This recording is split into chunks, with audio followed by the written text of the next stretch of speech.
ఎదుటివారి మంచిని కోరుకోవడంలోనే నీ మంచి అంతా ఉంది. ఎదుటివారి క్షేమం కోరుకోవడంలోనే నీ క్షేమం అంతా ఉంది. నిన్ను 4 మాటలు ఆమెకి నీకు ఆయనకి నీకు పడకుండా 4 మాటలు వాగ్యం జరగగానే ఎక్కడికి పోతావు, రేపు నువ్వు ఏదో అయినట్టు వచ్చిద్దే వార్త అన్నావు అనుకో, నీ ఇంట్లో మొదలైద్ది అది.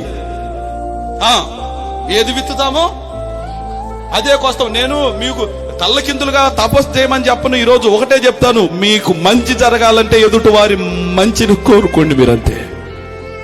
మీకు క్షేమం కలగాలంటే ఎదుటివారు క్షేమంగా ఉండాలని కోరుకోండి.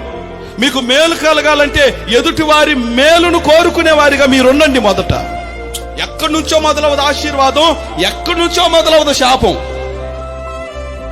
అంత మన నోట్లో నుండే మొదలై బయటకు వచ్చింది, మన హృదయంలో నుండే బయటకు వచ్చింది.